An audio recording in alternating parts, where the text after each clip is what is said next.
We start off the terrorist arms bazaar on the Russian border.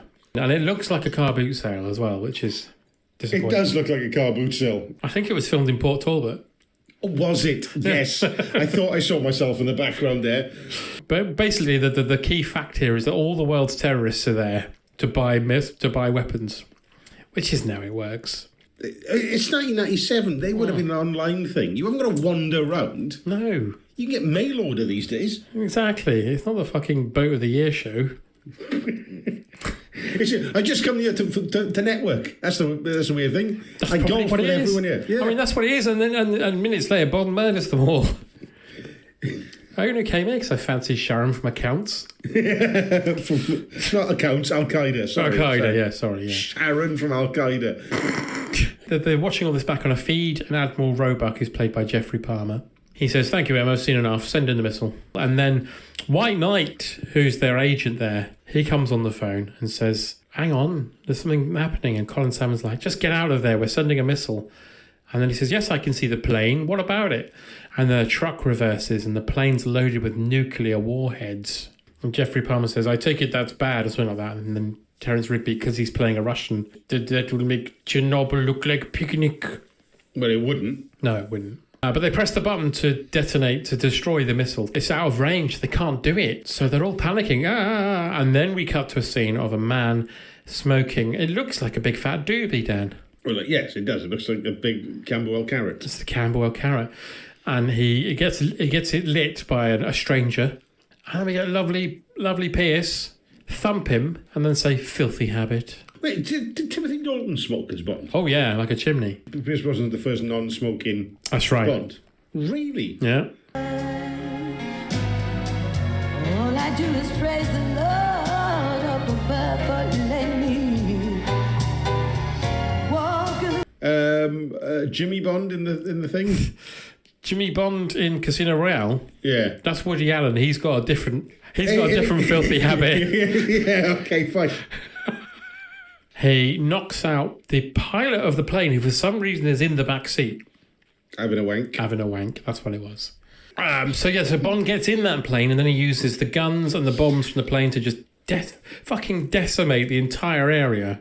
And bearing in mind, these are people who have just come with a contract to buy a bomb. Yeah, some of these are just like, like the bloke at Harrods who's just going to buy next season's things. He's not a terrorist. Oh, but there is one terrorist there, though.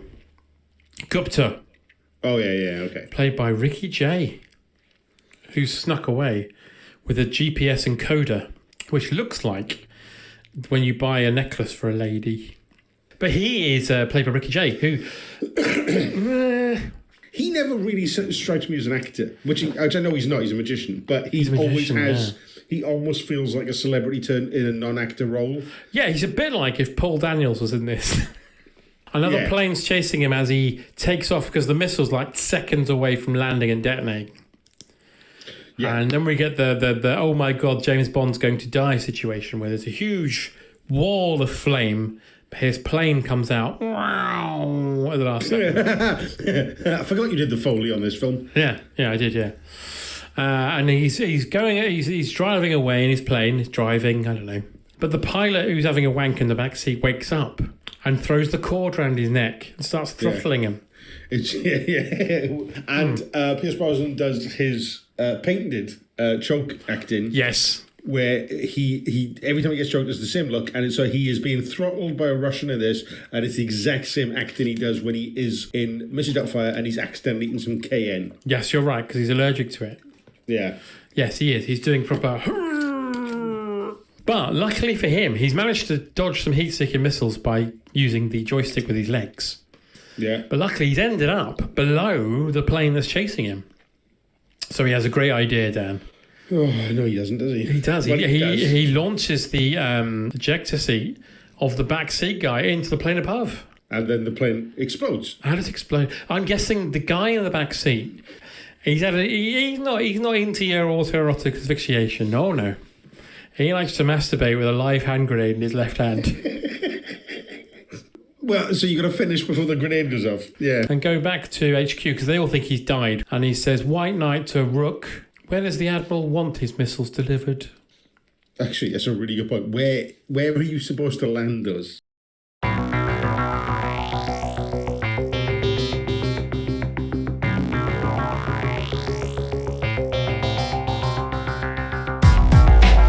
So after the the opening credits, we get the boring bit that's just hard to watch because it's so dull, where the HMS Devonshire is sent into Chinese occupied waters by Gupta's GPS encoder that he bought at the bazaar. And then, but secretly in the waters around them is a stealth boat, Dan. But the stealth boat sends a torpedo with a drill on it into the Devonshire to make it feel like someone else is doing it. It's effectively a left-handed wanker. And then what they also do is they fire a missile onto the MiGs as well. So it looks like they've interacted in a kind of war situation. All the survivors in the water swim up to the stealth boat because it's nearby where they were. And this is where we meet Stamper, who's like Ivan Drago if he joined Blur. If you were in a club during this time as Stamper came in, he would definitely try and sell you pills. Well, yes, yeah. Or he was already DJing there. He's a prick, I'll tell you that for a start. Oh, he's a prick, yeah. He keeps making, as the missile's going through the chewy, like, he's doing a little commentary. He's like... And now they're wondering why the torpedo hasn't exploded. Now they're wondering. And it's like, who's he talking to? Because the bloke who's next to him works on the stealth boat. He knows what the plan is. He's like, who are you talking to? I mean, who's this for? Yes, I'll have some pills, but... And we meet Elliot Carver, played by Jonathan Pryce, who is fucking awful. Yeah, he really is. And I love Jonathan Pryce. Because it was supposed to be Anthony Hopkins. He was actually on set for a day, I think.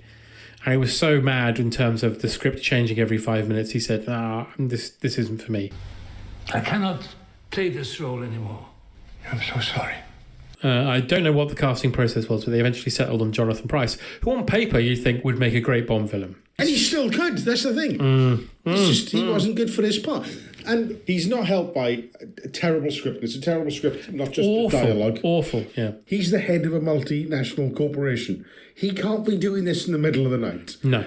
Is he? And there's nobody else in the office. It's just... I've been in newspaper offices in the middle of the night. They're still quite busy, right? And he's there on his own, and he's writing the thing, going, Stamper, I need to know how many soldiers were shot. I need it for my headline. And make it quick, because I've also got the Sudoku to do, and I've got a winter skincare do's and don'ts for Sunday supplements. So fucking hurry up, right? He's also got that fucking pad. Drives me insane. Tap, tap, tap, tap, tap, tap, tap, tap. Fuck you. Breaking news. There seems to be a bit of something boiling in the China Seas. Oh. Yeah, something like that. There's storms are brewing in the China Seas, and he gives a speech, I want books, radio, film. Books? He wants them to write a book overnight. Yeah. This is the busiest day anyone's ever had in a film, is Stamper's day. Oh, yeah. Yeah, he's like he's all over the place. He's like, so let me just see, you want me to fact check your newspaper? You want me to write a book about what just happened and a radio play?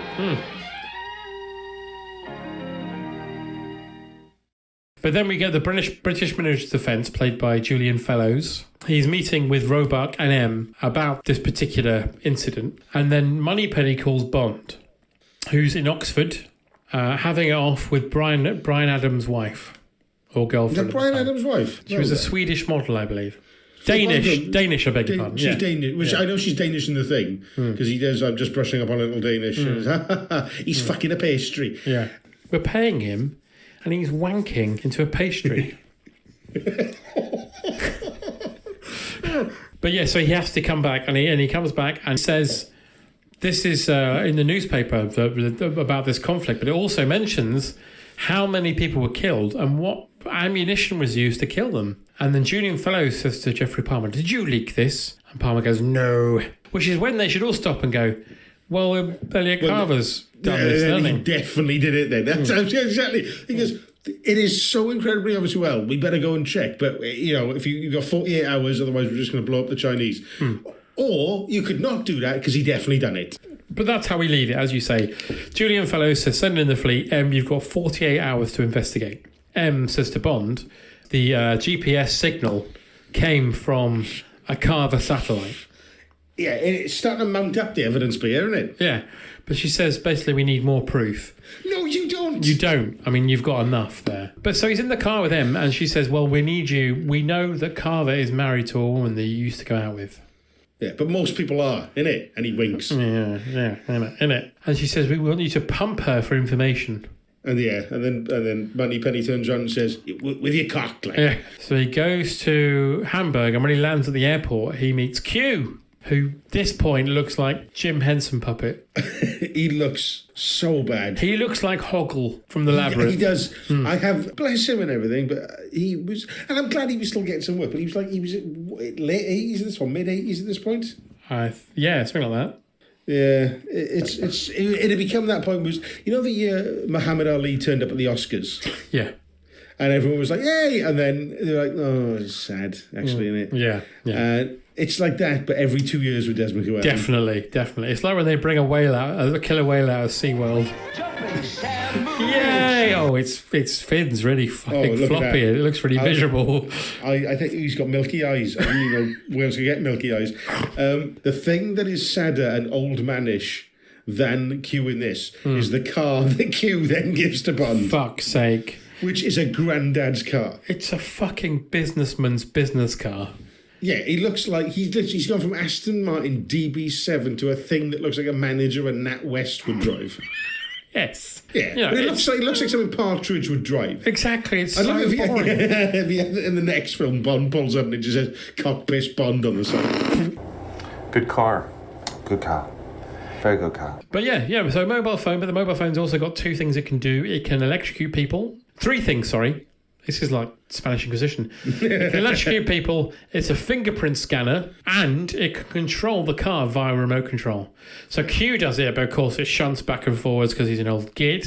So Bond does a go, and of course he's like fucking Mario Andretti with it. I mean, it could have killed Q. Yeah. It parks that close where he could have gone, and just collapsed. It's the Batmobile from Batman 1989. It is. Stop. So we go to Hamburg. There's a party happening at Carver's HQ, and then we fade in to the party, and this is what we greeted with. Jonathan Pryce says, anyway, there's absolutely no truth in this malicious rumour that I started running mad cow disease stories simply because Sir Angus Black, the great British beef baron, lost £10,000 to me in a game of poker and refused to pay up. Laughs. There's even less truth in the rumour. I took 100 million francs from the French to keep the stories running for a year. Fuck me. It might be the worst dialogue in any Bond film, actually. Easily. That moment. Mm-hmm. But then Bond turns up and says, hi, I'm Bond, James Bond. Before he can get talking to Bond, Michelle Lau turns up. She says, I snuck into the party, and he's like, oh. Bond goes up and he sees Paris Carver, played by Terry Hatcher. And then gigantic Terry, and what I mean is famous Terry Hatcher. Oh, yeah. But she was also pregnant, so you're half right. Oh, was she? Oh, good. Yeah. Well done. I think most of her nudie scenes in this are a body double because she was pregnant. Okay, good. And Bond turns up and he walks in front of her and she says, I always wondered how I'd feel if I ever saw you again. And then she slaps him. Do you know why? She really enjoyed the slapping because apparently she didn't get on with Pierce Brosnan. Really? Yeah. I thought that was impossible to not get on with Pierce Brosnan. Well, maybe it's Terry Hatcher not getting on. Sorry, she's the problem here. I'm just not casting aspersions. But I think what it was she had done the love scene. They filmed the love scene from later, previously, and she got a beard rash off of him. And that annoyed her, so she kept asking for additional takes so she could slap him again. Oh, my goodness. So... Well, we weren't in bed, actually. I was just standing up. So they're talking for a moment, and then a waiter comes over and asks them what they drink, and Bond says, she says, Mr. Bond will have a vodka martini, shaken, not stirred. And he says, Mrs. Carver will have a tequila straight shot. She says, no, Mrs. Carver will have a bottle of Mr. Carver's champagne. And he says, you've gone up in the world. I love that. So then she utters the immortal line, which will come back to bite her. Tell me, James, do you still sleep with a gun under your pillow? No, usually just like a sock or something. Yeah, so they have this little conversation, and then they reconvene back with Elliot, who's still talking to Waylon. Bond says, we're old friends. She says, we're casual acquaintances. He dated my roommate in Zurich. Yeah, that sounds like bollocks. Bond doesn't want to let on he's a spy, so he says this. Tell me, Elliot, I was just wondering about your satellites, the way you positioned yourself globally. Elliot says, they're merely tools for information, Mr. Bond. And then Bond says, or disinformation. Say if you wanted to manipulate the course of governments or people, or even a ship. Well done, James. Yeah, I think he's on to you now, you dull twat. And then Carver says, that's very interesting, Mr. Bond. You have a vivid imagination for a banker. I should commission you to write a novel. Stop thinking about novels. Yes, I don't think you want to be in the terrorism stroke newspaper business. I think you want to be Jeffrey Archer. I think you do. Carver has talked to Stamper at this point and got his goons involved, right? Yeah. He says, I seem to have a problem with a banker. The earlier that morning is when this attack happened at the start of the film. So Stamper has had a full day, right?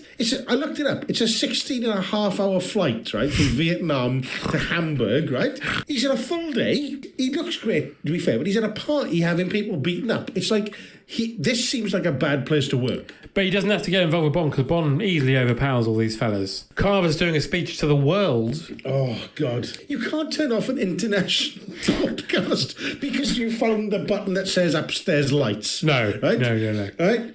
Meanwhile, Bond goes back to his hotel room.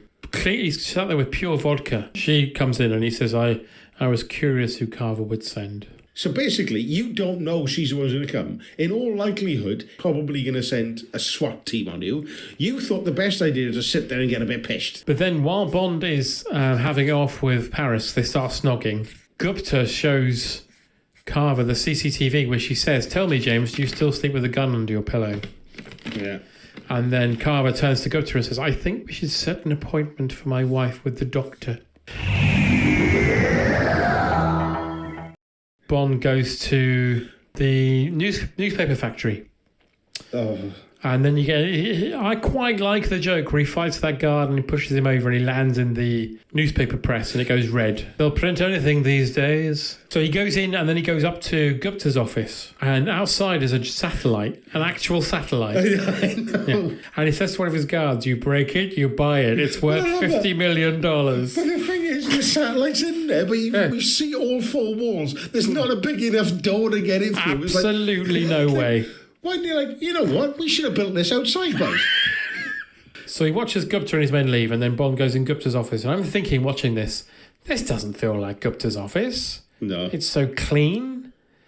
His office feels like it should have 15 ashtrays piled high with fags. Yeah.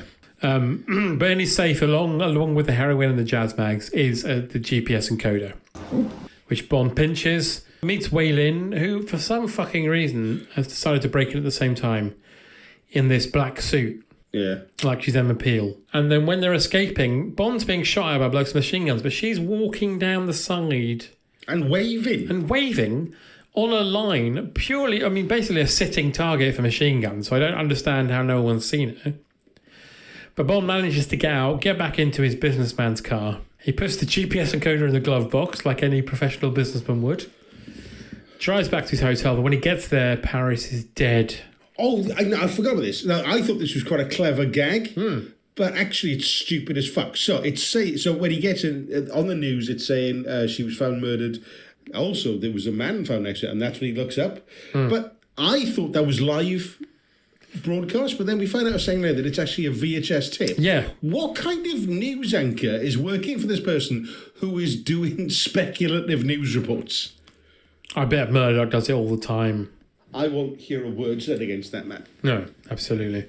But yeah, as you say, a man takes the tape out of the VCR, and that's when we meet the wonderful Dr. Kaufman, who is, I'm going to say on record, by far and away the best thing in this film. He is maybe my favourite character in all of Bond. Vincent Chevalier. Yeah. What a brilliant grasp from the left field.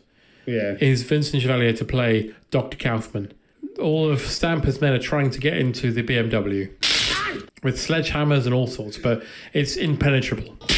So Kaufman's sitting there boasting about his stuff, and then he goes, Stamper! Stop yelling in my ear, yeah? That's I think my other favourite line is he sounds like a little kid having a Stamper! You're yelling in my ear, yeah? And then he says, brilliantly, This is so embarrassing. He wants to know how to get into your car. And but the first time he says, "You're what? You must be trying." And he goes, "Did you call the auto club?" That's it. It's brilliant. And then Bond says, "Oh, sorry, here you go." He gives him the phone. The electrical spikes come out and electrocute him. And Bond manages to grab the gun. And this is another Pierce Brosnan thing, is he's quite good at the cold kills. Yeah, and this is why I get confused. Because sometimes you get the real hard edge Connery Dalton quality to him. Like in this. Because he kills this guy in cold blood. Yeah, and he does it in The World Is Not Enough with Electra as well. Literally, she says, "You won't shoot me," and he shoots her right in the head. Yeah, great. Yeah, I love it. Does Kaufman say anything? I can't remember. He goes, "I'm just a professional That's doing my right. job." Yeah. So am I. Yeah. And you were very entertaining. And you were really good, really good. You're the best bloke I've met in this. Yeah. Yeah. But then he goes into his car and he gets into the fun japes of the remote control car, which was filmed at the Brent Cross shopping centre, ladies and gentlemen. He's just had, based on that, a woman he sort of loves is dead. That's why it drives me up the wall. Oh. He looks like he's having a whale of a time. Because there's a bit where he jumps in the back window and he's controlling it from the back seat. And he's grinning like a loon. My big thing in this scene is that one of the henchmen has brought a rocket launcher on the off chance. Yeah. So, right, basically, here's the plan. We're just going to go over to this bloke's hotel and we are going to, we're just going to smash into his car and just get the thing. Easy job. And then somebody's gone, real quick question. Should I bring the rocket launcher? No. Oh, fucking hell, Glenn. Why do you always have to ask that? And then at the end of the scene, obviously, everyone else is dead and there's Glenn with his rocket launcher singing, "This is my fucking moment." This is my perfect moment.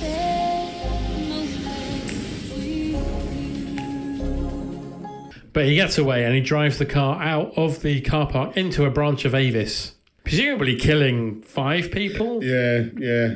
But he goes to see Jack Wade, Joe Don Baker from GoldenEye, and who was a baddie in The Living Deadhouse. We won't talk about that. And he brings them the encoder, and the CIA guys plug it in, and it shows that it is skew-if. And it explains how that boat managed to get into Chinese military waters. It's basically been sent off course. Yeah. And then Bond says, well, I'm going to need to go down to that boat and retrieve the missiles. And then Bond goes up in a ship and he meets a pwn from Aliens. That was him. Good. And he's going to do a halo jump, which at the time was brand new. Every car's done them now. Even the last Mission Impossible had a halo jump, which Tom Cruise really did. So he halo jumps down into the water, and inside the boat he bumps into Wei Lin again. But the missile's been already gone. So him and Wei Lin decide to go up to the surface, and when they go up, she says, "Oh, I've got my boat over there." Not for long. All her people get killed and Stamper's on board. And then they go and meet Carver. And by the way, this is I'm not jumping ahead, but it's stupid because what Carver's doing is he wants to start a world war so he can show telly in China. Yeah. Does that seem like something you do? I think they start World War III. Yeah. They also assassinate all the upper echelons of the Chinese political and media and military. General Chang takes over, and with some, I guess, intelligence that Elliot Carver gives him, he takes over as the Chinese premier. Okay. And then he stops World War III. Wink, wink. And then he lets Carver show The Simpsons in China for 100 years. And then Elliot says, well, I'll leave you in the hands of Mr. Stamper, whose mentor was Dr. Kaufman. And Stamper brings out all these torture devices. Says, I'm going to stick these in your ghoulies. He kicks a table leg out. That's right, yeah. You can't kick a table leg out. No, you can't. And he kicks the table leg out, table falls down, he picks up Wei Ling, she smashes a bloke in the face. All this has to go perfectly, otherwise they're just going to get shot. Yeah. But they jump out and they grab a line each on the front picture of Elliot Carver on the building.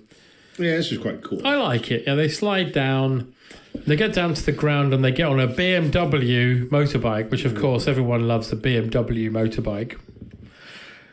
And because they're handcuffed together, I quite like this, that one has to go in the front, one has to go behind. And they kind of and they each this have is a solid action scene. Yeah, they have a handlebar each, one side of the handlebar each, and it's quite fun. And they're being chased by a helicopter. But then they get to the street, and then the helicopter chases them, and then we get the famous bit with something that a helicopter cannot do, which is it's down at a diagonal angle, sort of floating towards both of them. And they throw a washing line up into the workings of the blades, which makes it explode. They go and have a shower together. Then she runs back to her base, which is full of General Chang's men. And this is where we have Michelle Yeoh showing off what she can do, which is great. Because I remember her from, I think it was Police Story 3, I think, where her and Jackie Chan are teamed up together. 而家我數1、2、3，大家要等收睇。1、2、3，講咩？咁。你聽唔到我格格爾等啊？下次講嘢講清楚啲啊！ Oh, she's amazing. She's amazing. So many great stuff. And she gets to do a bit of her stuff here, which is great. And then Bond shows up. It's not much, though, is it? Considering it's a 2-hour film and she's in it quite a lot. This is really the only action scene she gets, other than a little bit during the escape from Carver's Saigon base. Well, it is weird because you consider that she is an attractive lady, but she's more of, at this point, she's more famous for her martial arts skills. Yeah. So it's a bit weird that she's only given really one scene. Yeah. But Bond comes in when she's beating everybody up, and then they say, well, it's definitely Carver, we should talk to both our governments. Yeah. But then he turns into Frankie Howard. While she's typing, he leans on this dragon and it breathes fire, and he goes, oh, very novel. Oh, don't. Don't, you can't help it. So they warn both their governments, and then they decide there's only a couple of places. They figure out pretty quickly that it's a stealth boat because of the materials that General Chang's been stealing. And there's only 3 bays they could be in. And luckily they go over there and wallop.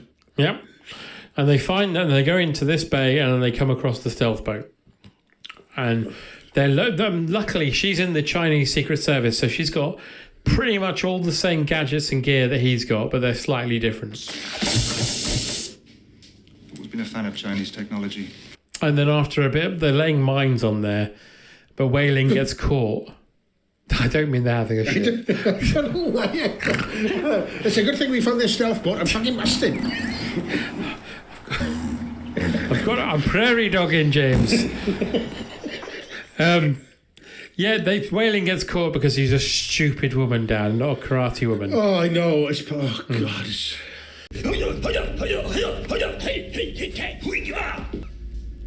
Pathetic.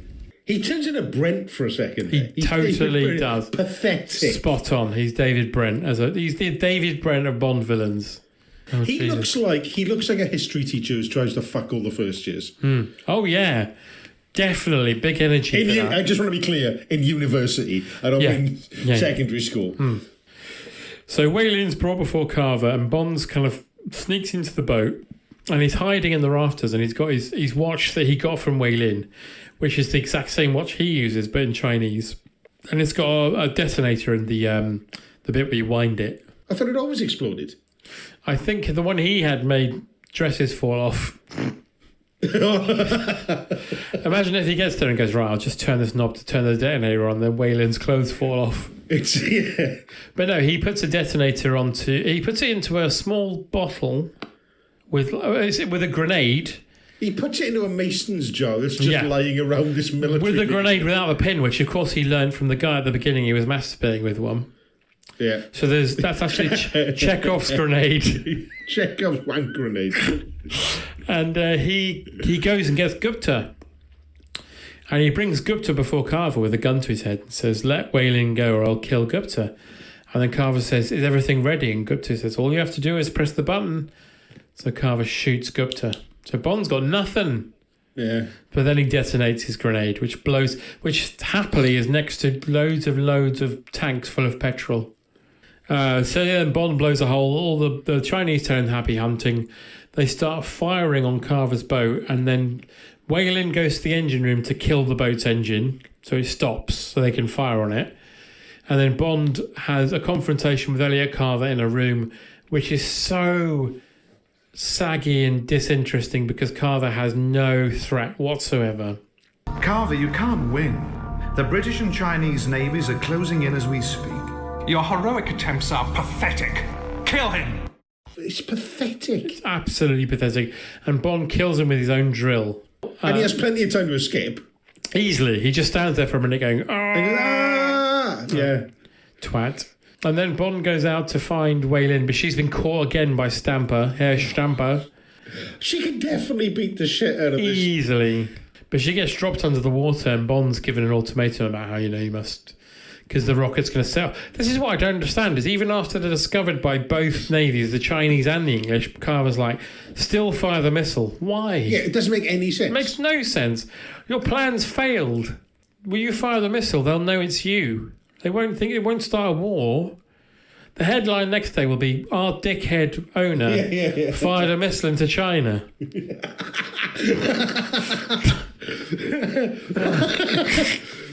And then Bond remembers the detonators he has. And he puts them on the rocket and then locks the rocket onto Stamper's legs and then jumps in the water just as the rocket detonates, which blows up Stamper and the stealth ship.